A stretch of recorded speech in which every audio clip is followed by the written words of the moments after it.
Hello my dear students. आज हम start करने वाले हैं linear partial differential equation with constant coefficient. और हमने अभी तक अपने पिछले वीडियो में जो डिस्कशन किया था formation of partial differential equation, linear partial differential equation और non linear partial differential equation. Linear अगर है डिफरेंशियल इक्वेशन तो आपको जो उसके सॉल्यूशन के लिए लैग्रांजेस मेथड का यूज करना होगा, और नॉन लीनियर में आपको स्टैंडर्ड फॉर्म 1 2 3 4 और जनरल मेथड का भी यूज आप कर सकते हो। इनसे थोड़ा सा अब अलग हट करके आज हम डिस्कशन करने वाले हैं linear partial differential equation with constant coefficient. An equation of the for del to the power of n into z over of del of xn plus a1 del n z over of del xn minus 1 del y plus up to an del to power of n z upon del y n is equal to function of xy। हमने यहाँ पर नाम दिया है homogeneous. तो आपको सबसे जरूरी चीज जो ध्यान रखनी है, जो ये पावर है ये एन ही होगी, मतलब सेम पावर होगी। ये जो दिखाई दे रही है आपको वो एन ऑर्डर का ही डिफरेंशियल इक्वेशन ये होगा। अब आपको ध्यान कहाँ कहाँ रखना है, जैसे यहाँ पर जो del x upon del n n है, यहाँ का जो डी है, जो डी का मीनिंग है मैं यहाँ बताने जा रहा हूँ आपको। ये थोड़ा ध्यान रखना है आपको। डी का जो मीनिंग है वो यहाँ पर जो इंडिकेट कर रहा है डेल अपॉन डेल एक्स, और जो डी डैश है उसका जो मीनिंग है वो है meaning del upon del y से। मतलब डैश का मतलब होगा differentiate with respect to y, और सिंपल डी का मतलब है कि डेल अपॉन डेल एक्स, मतलब differentiate with respect to x. अगर मैं आपसे बोलूं कि भाई डी डी डैश का मतलब क्या होगा, तो आप मुझे बता दोगे सर कुछ नहीं होगा, del two over of del x into del y होगा सर। मैं आपसे बोलूं कि भाई डी स्क्वायर डी डैश का मतलब क्या होगा, तो आप बोलोगे sir del q upon del square, किसमें डी में है तो आपको ध्यान रखना डेल एक्स स्क्वायर होगा और डेल वाई होगा। ऐसे मैं बोलूं आपको D square D dash Q क्या होगा, तो आप बोलोगे सर 3 + 2 5 हो जाएगा, और यहाँ पर एक्स के ऊपर 2 पावर हो जाएगी और वाई की पावर ऑफ 3 हो जाएगी। ऐसे तो सेम पावर होगी, ये ध्यान रखनी है आपको आपके ऊपर कि यहाँ पर जो पावर होगी वो यहाँ पर पूरे में एन ही होगी, तो एन एथ ऑर्डर का होगा। तो ये चीज आपको स्पेशली यहाँ ध्यान रखना होगा differential equation with constant coefficient पे। होमोजीनियस की अपन बात कर रहे हैं, तो होमोजीनियस अपन को ध्यान रखना है कि डेल जो होगी पावर वो एन एथ ऑर्डर होगी।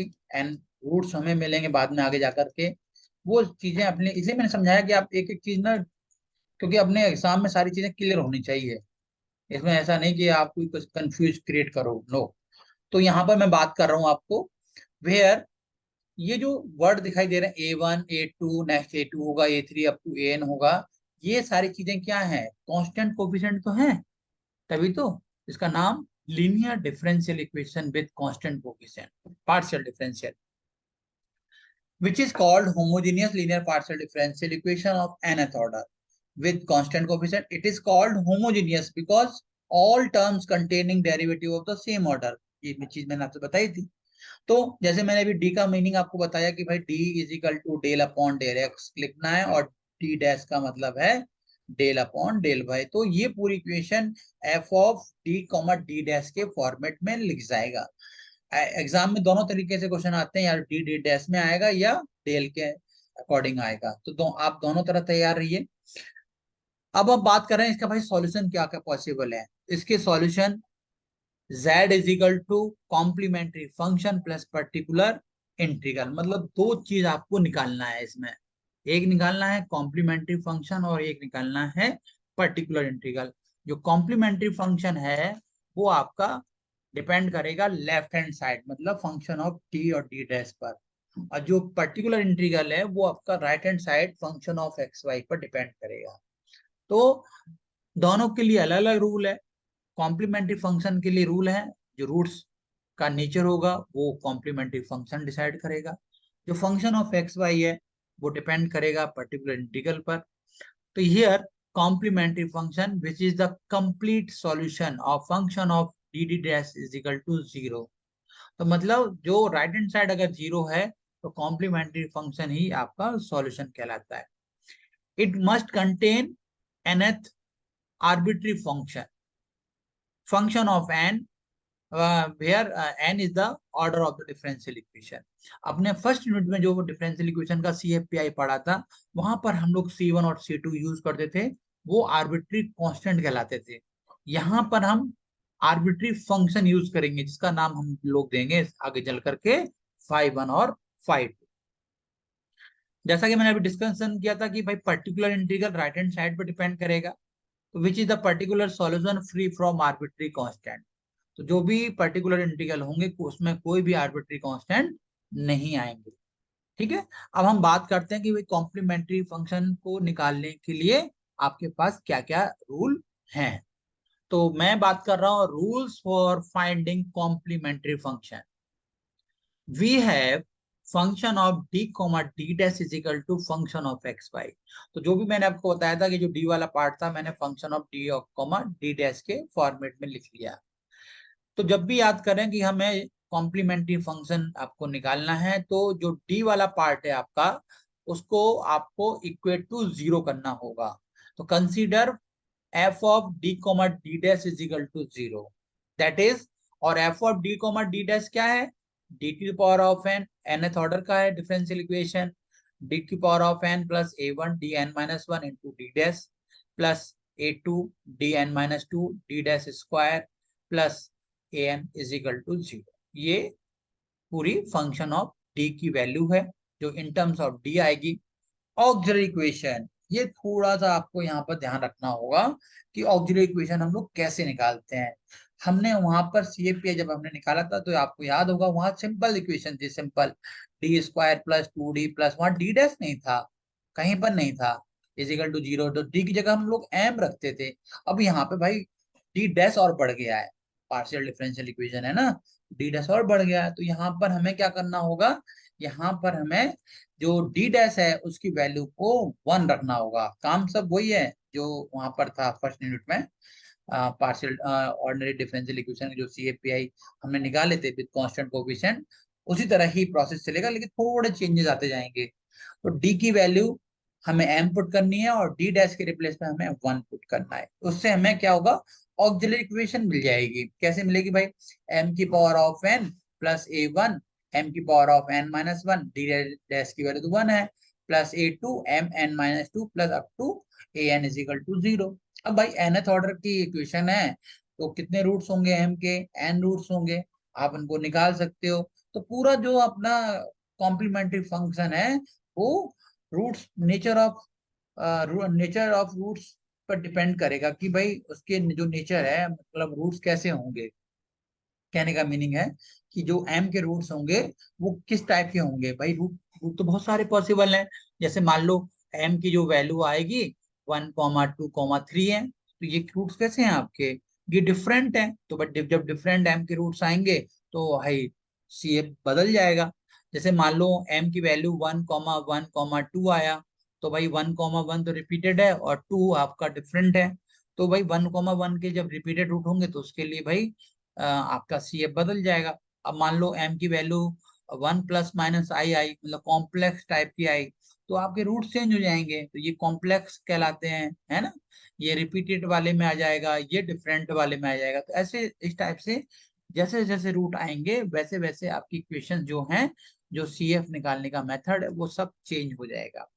अब हम बात करते हैं कि भाई रूट्स अगर डिफरेंट है तो CF क्या होगा, रूट्स अगर रिपीटेड है तो CF क्या होगा, रूट अगर कॉम्प्लेक्स है तो CF क्या होगा। ठीक, इफ रूट्स आर डिफरेंट, हमने मान लिया भाई कि भाई रूट्स हमारे कैसे हैं, डिफरेंट है, मतलब अलग अलग है, 1 2 3 है टाइप के हैं। ठीक, तो ये आपको आप करना होगा कि भाई अगर रूट डिफरेंट है तो आपका CF कैसा होना चाहिए। ठीक, that is M1 M2 M3 सब अलग अलग है, 1 2 3 4 5 6 7 8 9 10 अप टू बहुत सारे रूट्स n टाइप के। तो CF होगा 5 1 y plus mx, M1x plus 5 2 y plus M2x plus 5 3 y plus M3x up to 5n। तो वहां पर हम लोग C1 करते थे, C1 याद होगा बहुत लोगों को, अगर पढ़ा होगा तो C1 e की पावर ऑफ M1x, ये ऑर्डिनरी में करते थे। और C1 क्या था आपका, कांस्टेंट था। यहाँ पर ऐसा नहीं है, यहाँ होगा five one Y plus m one x. Five one five two five three five n are arbitrary function. ठीक है, तो यहाँ ये आर्बिट्री फंक्शन की तरह बिहेव करेंगे, न कि कांस्टेंट की तरह। ये आपको लिखना होगा एग्जाम में कि here five one five two up to five n are arbitrary function. अब मैं बात करता हूं कि भाई मेरे रूट ना रिपीटेड है। रिपीटेड कैसे होंगे भाई, दैट इज M1 की वैल्यू M2 M3 सब बराबर है। जैसे वन वन वन, ये 3 बार रिपीटेड हुआ तो मैं क्या लिखूंगा, M1 is equal to M2 is equal to M3 is equal to M, तीनों ही 1 के बराबर है। तो भाई मैंने डायरेक्ट लग दिया। तो सी अब मेरा कैसा होगा, C five one Y plus M X plus x into five two Y plus M X plus X square, ऐसे बढ़ते जाएंगे। जैसे वन वन है तो मैं लिखूंगा five one Y plus x, है ना, plus x into five two Y plus x plus 3 बार रिपीटेड है तो x square five three y plus x. इस तरह से हम लोग इसको आगे बढ़ाते जाएंगे। ठीक है, अगर 4 बार है तो एक्स क्यू आ जाएगा नेक्स्ट टाइम में। ठीक, ऐसे आपको थोड़ा ध्यान रखना है हर चीज को एक एक करके, क्योंकि देखो रूट पे ही पूरा सीएफ आपका डिपेंड होगा। अब बात करते हैं भाई कॉम्प्लेक्स है, तो कॉम्प्लेक्स के रूट कैसे होंगे, alpha plus minus I beta. भाई देखो कॉम्प्लेक्स को तो एक याद रख लो कि भाई कॉम्प्लेक्स रूट ना कैसे मिलेंगे अपने को, जब रूट्स होंगे नहीं मान लो, तो आपके पास जो एक इक्वेशन होगी कि भाई A X square plus B X plus C equal to 0। तो जब भी रूट्स नहीं निकलते हैं और या निकलते भी हैं तो हम बाई श्रीधराचार मेथड का यूज करते हैं। श्रीधराचार सुना होगा आपने बचपन में, श्रीधराचार्य से चार्या, क्या सुना था भाई, x is equal to minus b plus minus under root b square minus, का नाम है श्रीधराचार्य। बहुत लोगों को हंस रहे होंगे कि सर ने हमने कभी सुना नहीं, लेकिन ये बहुत लोगों ने सुना भी है। बी स्क्वायर माइनस फोर ए सी अपॉन टू ए, ये तो यहाँ से जो रूट आएंगे वो आई थिंक 1 प्लस माइनस आते हैं, है ना। तो ये चीज थोड़ा ध्यान रखना है। ऐसे 1 प्लस माइनस आई या 2 प्लस माइनस आई, या कह सकते हैं हम डायरेक्टली हम जनरल की बात करें तो एल्फा प्लस माइनस टू आई लो, एल्फा प्लस माइनस आई प्लस माइनस बीटा आई लिख लो, जनरल की बात कर लो। तो अल्फा, तो हम रूट लिख सकते हैं भाई, दो डिफरेंट अपन कर लेते हैं, पहले वाला केस यूज कर लेते हैं, alpha plus minus alpha plus I beta, alpha minus I beta से भी आप निकाल सकते हो, ऐसे कोई जरूरत नहीं है। तो देखा जाए तो फर्स्ट और सेकंड ही इसमें दो ऐसी केसेस हैं जो कि यूज होने हैं। रिपीटेड हम इसको भी कर रहे हैं तो पहली बात कर रहे हैं तो हम फर्स्ट के लिए यूज कर रहे हैं, तो ये थोड़ा ध्यान रखना है आपको। ठीक, अब एक सिंपल सा क्वेश्चन लेते हैं, पहले सबसे सिंपल। अभी मैंने पीआई की बात नहीं की है, पीआई की बात मैं थोड़ी देर बाद करूंगा, मैं थोड़ा आपको सीएफ सिखा दूँ। R minus three a s plus two a square two, तो पहले तो p q r s t के बारे में आपको ना थोड़ा सा पता होना चाहिए कि पी क्या है। तो हमने अपने पहले जो फर्स्ट हमने वीडियो डाला था अपना लेक्चर 1 का, ये आज लेक्चर 12 है, तो अभी तक आपने सभी सब वीडियो देख रखे होंगे। तो ये पूरा मतलब मान लीजिए यूनिट 3 है, तो यूनिट 3 लगभग पार्शियल डिफरेंशियल इक्वेशन ये मेरे कंप्लीट चैप्टर हो जाएगा पूरा पढ़ने के हिसाब से, है ना। तो इसमें से पूरा आपका एग्जाम में 14 नवंबर का, या कभी कभी वो लोग 28 का दे देते हैं, लेकिन 14 का तो फिक्स है कि आएगा ही आएगा। तो जो पी की वैल्यू है वो del z over of del x. तो आपको अगर 14 मार्क्स आ रहे हैं तो हमारे ये टोटल 12 के 12 जो अभी ने वीडियो बनाए हैं सारे, आप जाकर के हमारे यूट्यूब चैनल पे जाकर सारे के सारे देख सकते हो आराम से। 14 मार्क्स आपके कहीं नहीं जाएंगे। Q is equal to del z over of del y, r p q r, r का जो मीनिंग होता है डबल डेरिवेटिव होगा आर, इसलिए आपको याद रखने होंगे del two z over of del x square, p q r s del two z over of del x del y, है ना। और टी का मतलब होगा del two z over of, तो ये पांचों नोटेशन आपको याद होने चाहिए। ये वाई स्क्वायर, ये पांचों नोटेशन का यूज किया है। अब देखो जैसे मैंने आर की बात की है तो मैं del two z over of del x square लिख दूंगा, और माइनस थ्री ए एस की value plus two a square del two z over of del y square is equal to 0। तो एग्जाम में 3 टाइप से क्वेश्चन पूछ सकता है, या तो RST या PQRS जो भी है, या डिफरेंशियल के फॉर्म में पूछ सकता है, या DK, किसी के फॉर्म में पूछे, थर्ड वाला तो आपको लाना ही होगा, क्योंकि इसके बाद ही हम ऑक्सिलरी इक्वेशन पे जाएंगे, उससे पहले तो आप जा ही नहीं सकते हो। तो आपके पास अगर थर्ड वाला पार्ट आपको दिया है तो आपको कुछ करने की जरूरत नहीं है एग्जाम में। सेकंड वाला अगर ये दिया है तो आपको रिड्यूस करना होगा डी में, कि आपको लिखना पड़ेगा डी की वैल्यू क्या है, डेल अपॉन डेल एक्स है, डेल टू की क्या है, del two upon del x square है। तो ये थर्ड वाला आपको करना पड़ेगा एग्जाम में। तो p q r s T आपको पता होनी चाहिए, कोई जरूरी नहीं है वो डेल टू में दे आंसर डी में दे, तो आपको तीनों चीजें समझ में आनी चाहिए। CF के लिए आपको जो लेफ्ट हैंड साइड है, ये वाला जो पार्ट है, ये डी वाला जो पार्ट है, आपको जीरो रखना होगा। जैसा कि मैंने अभी बताया कि ऑक्सिलरी इक्वेशन निकालने के लिए आपको d is equal to m और डी डैश की वैल्यू आपको 1 रखनी होगी। तो बहुत आसानी से आप इसको सॉल्व कर सकते हो, क्योंकि क्वाड्रेटिक इक्वेशन है। M square minus 2a square का फैक्टर कर लेंगे, 2a इंटू ए, तो minus 2a plus a equal to 3a। तो सिंप्लीफाई करेंगे, कॉमन ले लेंगे पेयर बना करके, तो ये तो मेरे ख्याल से आपको आता है, m की वैल्यू a, 2a के बराबर आ जाएगी। आराम से फैक्टर कर लो। अब ये देखो कि भाई a, 2a जो है, कैसे रूट्स हैं, डिफरेंट है या रिपीटेड है, क्या a, a आ रहा है क्या, नहीं आ रहा सर। तो ये दोनों डिफरेंट हैं। जब दोनों डिफरेंट होंगे तो आपके पास पहला केस है CF का, क्या है भाई पहला केस, जब रूट डिफरेंट होंगे तो 5 1 y plus m1 x plus 5 2 y plus m2 x। ये अब यहाँ पर m1 किसी को आप ले सकते हो, ये कोई कंपलसरी नहीं है कि मैं 2a को ले रहा हूँ, ये a को ले रहा हूँ, जो आपकी इच्छा हो वो ले लो आप। m2 की वैल्यू 2a, तो ये वैल्यू यहाँ पर रख दो CF। तो आपकी जो आंसर आ जाएगा 5 1 y plus ax plus 5 2 y plus 2x।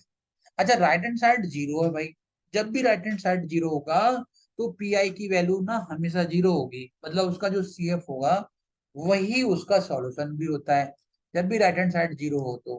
क्योंकि राइट हैंड साइड का फॉर्मूला ही है right hand side upon function of D comma D dash. जब राइट हैंड साइड ही जीरो हो जाएगा तो पी तो ऑटोमेटिक जीरो हो जाएगा। तो कंप्लीट सॉल्यूशन आपका जो CF था वही हो गया, तो ये आपका आंसर। तो ऐसे क्वेश्चन आपको समझने हैं। और ये याद रखिए कि जो 7 नंबर का क्वेश्चन है उसमें से जो 3 मार्क्स है वो CF के लिए जाता है और 4 मार्क्स है वो PI के लिए जाएगा। तो अगर आपका CF भी एग्जाम में सही होता है तो 3 नंबर आपको मिलेंगे, है ना। और PI इतना भी बुरा नहीं होगा कि आप नहीं कर पाएंगे, थोड़ा बहुत तो करेंगे ही, है ना। थोड़े बहुत नंबर उसमें मिल जाएंगे, पूरा कर लिया तो 4 नंबर उसमें मिल जाएंगे, 4 + 3 = 7 के बराबर आपके आ जाएंगे। CF तो आप बिल्कुल करके आएंगे, मुझे बिल्कुल विश्वास है। और मैं तो कह रहा हूँ आप आराम से PI भी समझिए, PI भी बहुत इजी है, बहुत आसान है, मैं आपको बहुत ही आसान तरीके से समझाने वाला हूँ। नाउ रूल्स फॉर फाइंडिंग, अब बात थोड़ा सा कर लेते हैं हम लोग कि भाई पर्टिकुलर इंटीग्रल निकालने के लिए हम क्या करना है हमें। तो हम बात करेंगे राइट हैंड साइड की, लेफ्ट हैंड साइड से हमने बात की थी सिर्फ कॉम्प्लीमेंट्री फंक्शन की। अब राइट हैंड साइड से हम जो बात करने वाले हैं आपसे वो सिर्फ पर्टिकुलर इंटीग्रल की बात करेंगे। तो मैं चलता हूं, सबसे पहले कौन कौन से केस हैं मेरे पास। केस 1 में मैं बात करूंगा when function of x y is equal to e⁻⁴ अगर आपको जैसे मान लो d² plus 2d dash plus d dash square, मान लो मैं जैसे एग्जांपल ले रहा हूँ, e⁻x प्लस 2y दिया हुआ है, तो आप इससे कंपेयर करेंगे तो यहाँ से आप देख पाओगे कि a की वैल्यू 1 है सर और b की वैल्यू सर 2 है। तो ये कंपेयर आपको करना होगा e⁻x प्लस by के केस में। तो हम कैसे PI निकालते हैं भाई, कि right hand side function of function of x comma Y upon, और function of x comma Y की वैल्यू भी आप रख दो यहाँ पर भाई, क्या होती है यहाँ पर, यहाँ दे रखा उन्होंने e⁻ax, मैं लिख देता हूँ आपके साथ, ये e⁻ax प्लस by, ठीक है।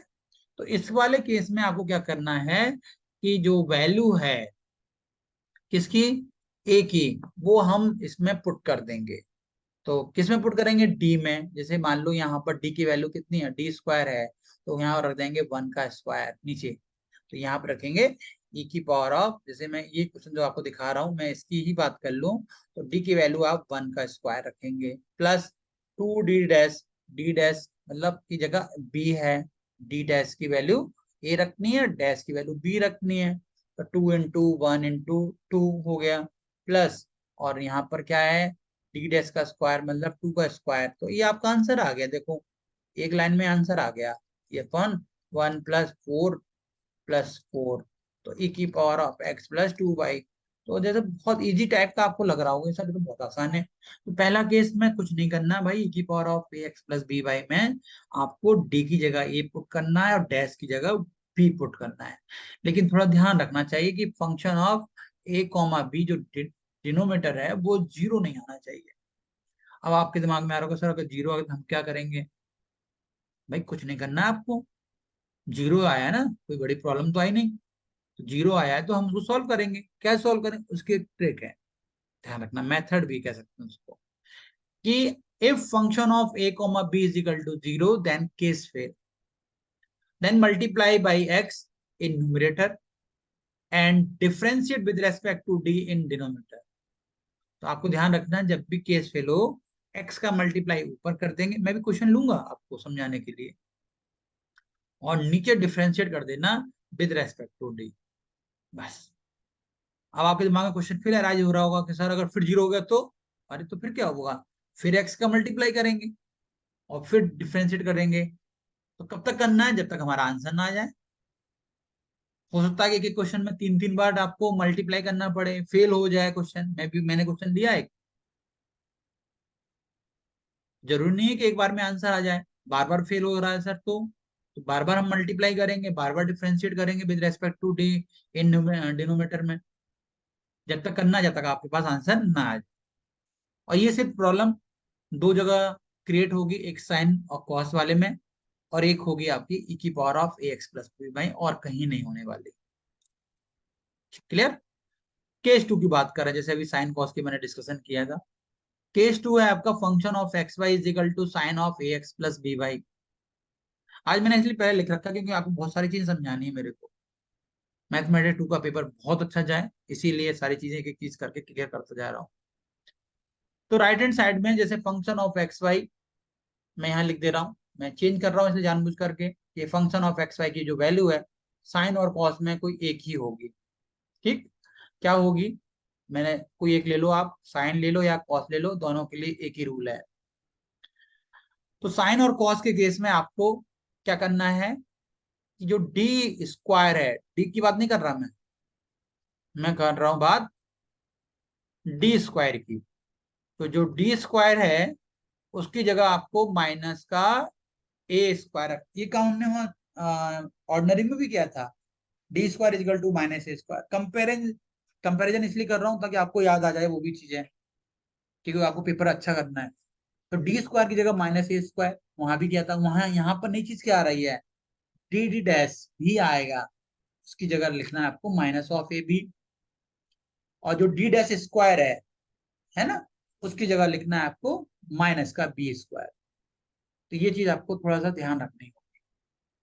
साइन कॉस के केस में ऐसा नहीं साइन के लिए बोल रहा हूँ, ये कॉस के लिए भी लागू हो रहा है, तो दोनों ही केस में आपको ये रूल लगाना होगा। लेकिन प्रॉब्लम बोलते हैं ना हर जगह आ जाती है, यहाँ भी आएगी, डिनोमीटर नाप का 0 नहीं होना चाहिए। If function of -a² -ab -b² की वैल्यू अगर आप रखते हो, मान लो इन केस 0 हो जाता है, तो केस फेल। तो देन वही काम अपन यहाँ भी करेंगे, x का मल्टीप्लाई करेंगे न्यूमरेटर में एंड डिफरेंशिएट करेंगे with respect to d in denominator में, आपका आंसर आ जाएगा। फिर फेल होता है तो देन रिपीट दिस प्रोसेस। इस तरीके से हम आंसर को अपने को कंप्लीट करेंगे। अब मैं क्वेश्चन लेता हूँ एक ऐसा जिसमें दोनों चीज आ जाए। क्या आ जाए? e की पावर वाला भी केस आ जाए और साइन कॉस वाले भी आ जाए।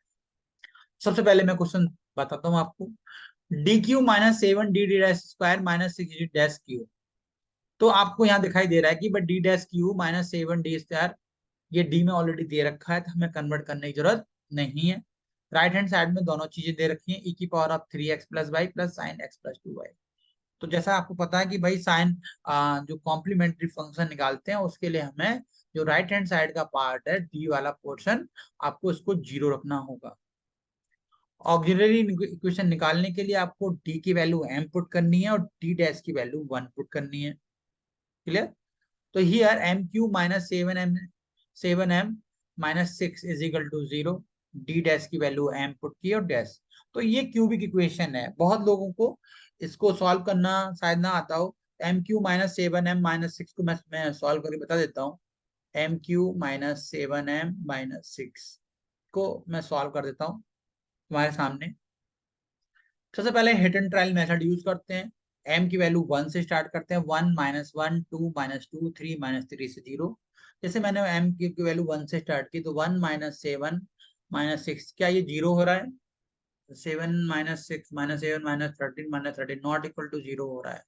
मतलब m इज इक्वल टू 1 इसका रूट नहीं होगा। मतलब रूट तो वही होते हैं ना जो इक्वेशन को सेटिस्फाई करें। अब मैं ट्राई करता हूँ दोबारा। ये हिट एंड ट्रायल मैंने पहले ही बोल रखा था आपसे। अब मैं -1 देखता हूँ। -1 का होल क्यूब -1 रखता हूँ इसमें, तो क्या ये 0 हो पाएगा? -1 + 7 -6, तो ये हो गया -7 + 7 इज इक्वल टू 0। इसका मतलब ये 0 हो गया। इसका मतलब ये पक्का हो गया कि भाई m इज इक्वल टू इसका एक -1 रूट होगा इस इक्वेशन का। ठीक है? तो अब जैसे मुझे पता चल गया कि भाई m is equal to -1 is a root, क्योंकि क्योंकि हिट एंड ट्रायल से मैंने चेक कर लिया। अगर नहीं होता तो 2 पे जाते, फिर -2 पे जाते, 3 पे जाते, तो कहीं ना कहीं रूट तो मिलता। तो हिट एंड ट्रायल में, क्योंकि और कोई रास्ता नहीं है, m-1 is a root of given equation. अच्छा, एक रास्ता और है कि अगर आप कैलकुलेटर जानते हो तो कैलकुलेटर से भी रूट निकाल सकते हो, है ना? ध्यान रखना। मॉड में जाने के बाद इक्वेशन को प्रेस करोगे, देन शिफ्ट देन पावर, वहां से भी रूट निकल आएंगे, लेकिन क्यूबिक तक के, ज्यादा नहीं। जैसे मान लो वहां पर 1 2 निकला, तो जो 2 वाला है वो रिपीटेड होगा, 1 2 2 होगा ऐसे। तो लास्ट वाला रूट रिपीटेड होता है अगर रिपीटेड है तो। जैसे मान लो उसमें कॉम्प्लेक्स नहीं आएंगे, ध्यान रखना, कॉम्प्लेक्स कभी भी कैलकुलेटर नहीं देगा आपको, है ना? जैसे 1 2 3 आया तो आपको दिखाई दे जाएंगे 1 2 3 तीन रूट। जब इक्वल टू प्रेस करोगे ना तो 1 2 3 दिखाई दे जाएगा। तो वहां से आप निकाल सकते हो आसानी से, है ना? तो ये चीज थोड़ी ध्यान रखनी है। कैलकुलेटर से भी बहुत फायदे हैं, कंपलसरी तो है ही नहीं। ले जा सकते हो, कोई मना है नहीं। तो आप क्यों ना, आप अपने फायदे के लिए रूट्स वूट्स तो उधर निकाल ही सकते हो, है ना? जैसे मैथमेटिक्स थर्ड का पेपर दोगे तो वहां तो कंपलसरी ही था। मतलब बिना आपको कैलकुलेटर निकाले बिना तो आप क्वेश्चन सॉल्व ही नहीं कर सकते हो 3 घंटे में। इतनी हैवी हैवी कैलकुलेशन है। इसलिए इंजीनियरिंग ब्रांच में ये सब कंप्यूटर आपकी प्रॉब्लम को सॉल्व करने के लिए दिए जाते हैं। तो m-1 is the root of equation. तो m फैक्टर क्या होगा? तो m+1 इज ए फैक्टर। ठीक है? जैसी मेरी ट्रिक है, मैं अपनी ट्रिक बता रहा हूँ, बहुत आसानी से आप क्यूबिक सॉल्व को, इक्वेशन को सॉल्व कर सकते हो, फोर्थ ऑर्डर को भी। ये मेरी ट्रिक है, मैं इसलिए आपको देना चाह रहा था। अब क्यूबिक है तो मैं भाई इसको 3 जगह लिखूंगा। क्यों लिखूंगा बताओ? m+1 को, क्योंकि 3 है। अगर m+4, m⁴ हो तो 4 जगह लिखता। अगर स्क्वायर होता तो 2 जगह लिखता। ठीक है, इसे समझाता जा रहा हूँ। m क्यू को लाने के लिए मुझे इसमें m² का मल्टीप्लाई करना पड़ेगा। m² + m²। बड़ी मजेदार बात है कि भाई इसको इक्वेशन में m² तो है नहीं, तो मुझे इसको हटाने के लिए कहीं ना कहीं -m² लाना पड़ेगा। अब -m² मैं कैसे लाऊंगा? कि मैं इसमें, अब मैं काम करूं, माइनस का m का मल्टीप्लाई कर दूं, तो माइनस का m² आ जाएगा, माइनस का m। अब मेरे को ना माइनस का m मेरे पास है और मुझे माइनस का 7m चाहिए। मतलब मुझे नीड कितनी है? 6m की। जितनी नीड होगी उतना ही हम यहाँ पर चेक करेंगे कि -6m की नीड है। तो मैं क्या करूंगा, यहाँ पर -6 का मल्टीप्लाई कर दूं तो -6m -6 आ जाएगा। आ गया क्या नहीं? क्या ये इक्वेशन इसको सेटिस्फाई कर रही है? हाँ, कर रही है सर। तो अब इन तीनों में से m+1 कॉमन ले लूंगा मैं, क्योंकि क्यूबिक इक्वेशन हर कोई सॉल्व नहीं कर पाता है, बहुत बच्चे बेचारे परेशान रहते हैं। इसलिए मुझे ये मैटर बताना पड़ रहा है, ये मेरी ट्रिक है। मैंने पढ़ी थी, जैसे क्यूबिक निकालने के लिए बहुत आसानी सॉल्व हो जाती है।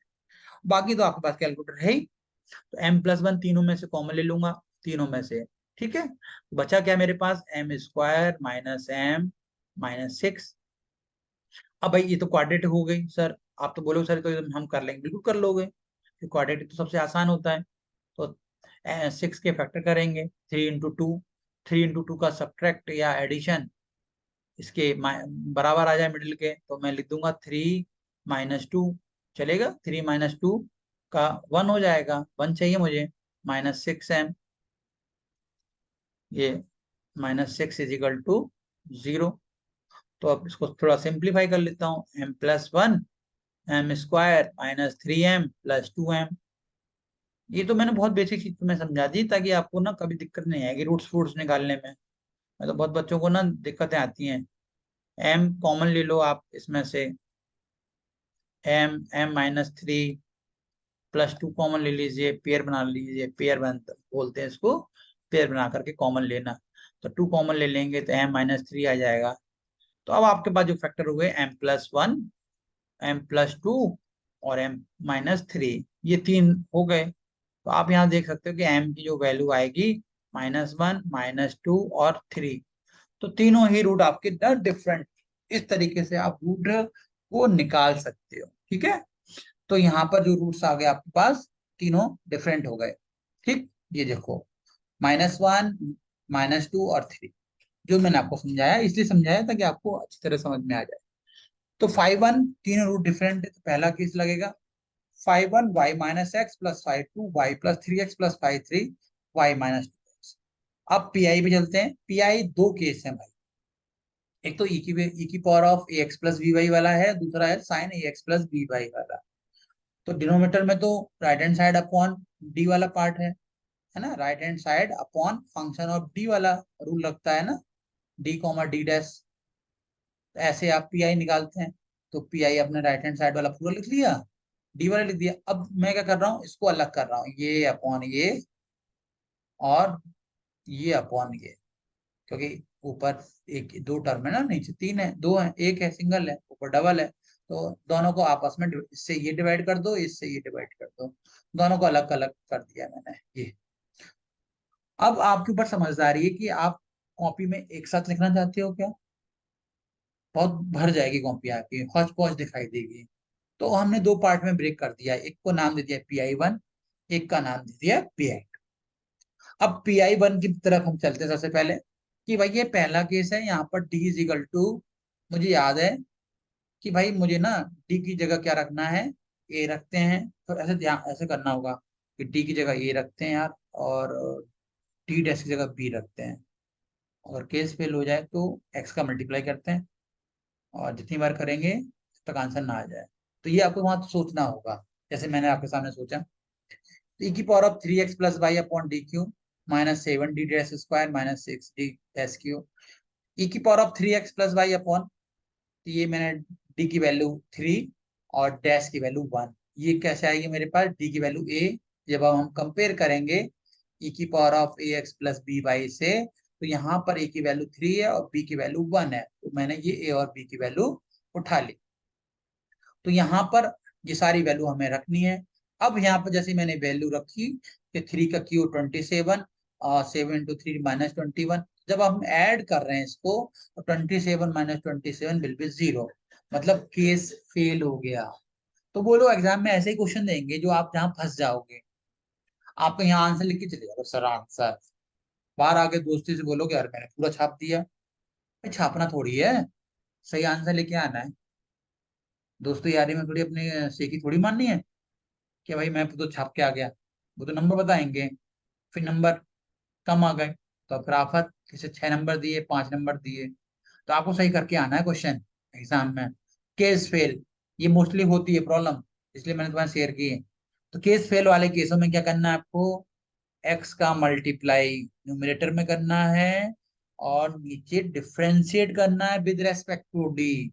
ये मैंने यहाँ लिख दिया है, multiply by x in numerator and differentiate with respect to d in denominator. तो देखो एक्स का मल्टीप्लाई, अच्छा एक और काम करना, ब्रैकेट लगाना मत भूलना। बहुत लोग गलती कर देते हैं, ब्रैकेट नहीं लगा देते। क्यों नहीं लगाते, देखो सपोज करो e⁻, अगर आपने ब्रैकेट नहीं लगाया, मान लो ऐसी कंडीशन आई, तो इसका मतलब होता है 1/d। 1/d का मतलब होता है इंटीग्रल। तो मोस्टली क्या करेंगे, इंटीग्रल कर देते हैं, तो वहीं पर आंसर का गलत हो जाता है।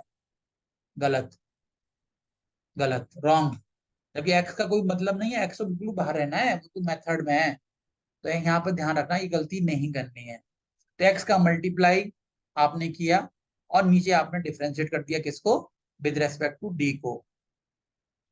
तो यहाँ पे देखो e की पावर ऑफ 3x, तो डिफरेंशियल जब करेंगे हम, डी क्यू का डिफरेंशियल 3d², सिर्फ डी के, अच्छा पार्शियल में थोड़ा ध्यान रखना, जिसके रेस्पेक्ट में कर रहे हो उसको छोड़ के सब कांस्टेंट है, सारे कांस्टेंट, तो d dash as a constant treat होगा, तो -7d², तो डी का डिफरेंशियल 1 हो गया, और ये तो कांस्टेंट ट्रीट होगा डी डैश, तो इसका डिफरेंशियल 0 हो जाएगा। तो x इन टी की पावर ऑफ 3x, यहाँ पर जैसे ये वैल्यू रखी यहाँ पर, तो दोबारा हमने पुट कर दी, डी डैश की वैल्यू 3, वैल्यू तो वही होंगी क्योंकि e की पावर तो बदल नहीं रहा ना, तो 3 और 1 ही रहेंगी, ए और बी की। तो यहाँ देखा 9 - 7, ये आंसर आ गया। तो ये आपका पहला पीआई बनाया, एक्स की वैल्यू जो पीआई बनाया x/2 e की पावर ऑफ 3 है। अगर मान लो ये फिर 0 हो जाता, मान लो ये 0 हो जाता, मान लो आप, तो आप फिर डिफरेंशियल करते, फिर लिखते आप x का मल्टीप्लाई, तो x² हो जाता, और ये 3x+y, मैं तो एग्जाम्पल बता रहा हूँ तुमको कि 0 फिर हो जाता, तो ये 3d² का डिफरेंशियल कितना हो जाएगा, 6d, और ये 0, ये हो गया 0 हो गया, लो ये 6d आएगा बस। नेक्स्ट अगर हम करते तो, लेकिन हमें जरूरत नहीं पड़ी क्योंकि हमारा आंसर आ गया। फिर यहाँ डी की वैल्यू आप ये 3 रख देते लास्ट में, वो आंसर आ जाता। तो जब तक आपको मल्टीप्लाई और डिफरेंशिएट करना, जब तक आपका आंसर ना आ जाए। क्लियर, ये चीज थोड़ी ध्यान रखनी है आपको। चल, अब बात करते हैं pI2 की, साइन कॉस का केस है। तो pI2 में साइन x+2y dq-7d² -6d' तो आपको पता है भाई पहले से कि भाई सर ने बताया था कि जब भी साइन कॉस की वैल्यू हो, तो वो एक्स की साइन, मैं इसको कंपेयर कर दूं आपको, साइन ax+by, तो आप यहाँ से देख सकते हो कि ए की वैल्यू 1 है, ये रही, और बी की वैल्यू 2 है ना, बिल्कुल आपको दिखाई दे रही है। तो ए की वैल्यू 1, तो हमें तो पता है भाई साइन और कॉस में हम क्या करते क्या है, d² की जगह -a² रखना है, मैं तो ये रहा, और जो d'² है उसकी जगह -b² रखना है, और जो dd' है उसकी जगह -ab, ये तो हमें ध्यान रखना है साइन कॉस में। बिल्कुल, साइन कॉस के केस में तो बहुत ही गलती बच्चों से होती है। तो अब ए की वैल्यू बी की वैल्यू मैं रख दूं, तो d² की जगह मुझे -1 रखना है, d'² की जगह मुझे -4 रखना है, और d' की जगह -2 रखना है। ये सारी वैल्यू डी क्यू को क्या लिखूंगा मैं, d × d² लिखूंगा, है ना, ऐसे मैं d × d² लिख दिया, तो ये वैल्यू होगी -7d', d' तो मुझे तो सिर्फ d'² रखना है ना, किसी को कोई ऐसा दिमाग में आ रहा हो कि सर ना d'² की वैल्यू रख दो, तभी आंसर सेम आएगा हमेशा। और d'² को ब्रेक कर दो, क्यू को, d'² इंटू d', तो यहाँ वैल्यू जो रखी मैंने, यहाँ -1, या d' की -2, यहाँ पर -4 d'² की, तो ये सब सिंप्लीफाई होकर के आप जो देख रहे हो क्या निकल के आया आपके सामने, -d यहाँ से बचा, यहाँ से 14d' प्लस 24d', तो सिंप्लीफाई करके 38d' माइनस डी आया। अब समस्या फिर आ गई कि भाई साइन कॉस में तो हम सिर्फ d² d'² d' ही रख सकते हैं, लेकिन यहाँ तो वैसी कोई चीज है ही नहीं ना, तो मुझे यहाँ पर d² और d' बनाना पड़ेगा।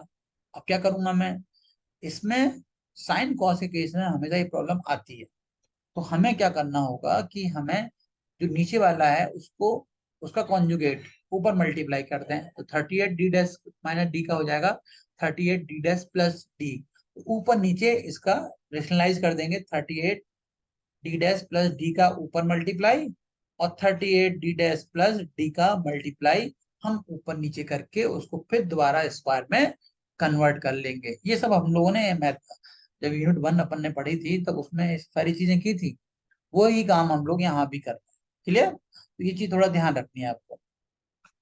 मल्टीप्लाई मैंने किया ऊपर नीचे दोनों तरफ, a² माइनस b² का तुम्हें फॉर्मूला पता ही है, a+b और a-b, है ना, तो जो डिनोमीटर है वो a+b a-b के फॉर्मेट में ही है, 38d² माइनस d'²। d' का मतलब आपको पता है भाई, क्या पता है कि आपको कि d' की जो वैल्यू होती है वो del/del y के बराबर होती है, हमने पहले बताया था कि d' will be del/del y, और d का मतलब होता है del/del x, ये सब पहले बताया दिया था आपको। तो ये हमने यहाँ वैल्यू रख दी, और d का मतलब del/del x, तो भाई जब भी हम with respect to y differential करेंगे, तो x as a constant treat होगा। जब भी विद रेस्पेक्ट टू एक्स करेंगे तो y as a constant treat होगा। तो 38 का whole square 1144 d dash square की वैल्यू आपको -4 रखना है, और डी स्क्वायर काम तो आपको वही करना है क्योंकि हमने बनाया ही है डी स्क्वायर, कि पहले थे नहीं तो हमने उसको कॉन्जुगेट किया, मल्टीप्लाई किया, डिफरेंशियलाइज किया। तो जब हम डिफरेंशियल करेंगे साइन का हो जाएगा cos x2 प्लस वाई, और 2 × 2 भी आएगा।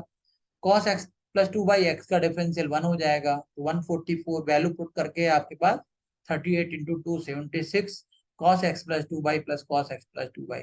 सिंप्लीफाई करके -7 ऊपर से कॉमन, ये 76 प्लस 1 77, और 77 से ये 5775 कैंसिल हो जाएंगे 75 टाइम, तो ये PI1। तो अब जो आपका आंसर होगा PI इजिकल टू PI1 जो आपने पहले निकाला था, और जो PI2 आपने अभी अभी आपके सामने ये दिख रहा है, इन दोनों को ऐड करके ये आप फाइनल आंसर ये निकल आएगा। और जो कंप्लीट सॉल्यूशन होगा, रिक्वायर्ड सॉल्यूशन होगा, वो होगा CA प्लस PI। तो 5 1 प्लस 5 2 प्लस 5 3, ये सारी वैल्यू हमने CF की थी वो हमने यहाँ पुट कर दी। जो हमारा PI1 PI2 था वो हमने यहाँ पर पुट कर दिया। तो ये आपका फाइनल आंसर हो गया। तो ये चीजें आपको थोड़ा सा संभल के एग्जाम में करके आनी है, और आराम से करिए, कोई जरूरत नहीं है, टेंशन लेने की जरूरत नहीं कि पेपर बहुत अच्छा रहेगा। हर यूनिट को पकड़ के चलना है। थर्ड यूनिट है, मुझे मालूम है, मैं फॉर्मेशन करके चलूंगा, आर्बिट्री कांस्टेंट और आर्बिट्री फंक्शन वाले हैं। लेग्रांजेस मेथड का यूज मुझे लीनियर में करना है, PP plus Q equal to R है, तो लेग्रांजेस यूज करना है। फिर अपने पास नॉन लीनियर में स्टैंडर्ड फॉर्म 1 2 3 है, 4 तक है, वो करना है, या क्वेश्चन उससे सॉल्व नहीं हो रहा तो हमारे पास जनरल मेथड है, 4 रिपीट से कर जाए। फिर आपका ये पोर्शन है, इसमें 2 केस आपने पढ़ लिए हैं। अब इसमें जो बचता है वो जनरल मेथड है। जब इन सबसे क्वेश्चन नहीं होंगे तो हमारे पास एक जनरल मेथड भी है, उनसे करेंगे। तो अगर आपको अब हमारा वीडियो अच्छा लगे और तो अपने दोस्तों में जरूर शेयर करिए, और ताकि हमें अच्छे से अच्छे वीडियो लेके आऊं। So thank you so much.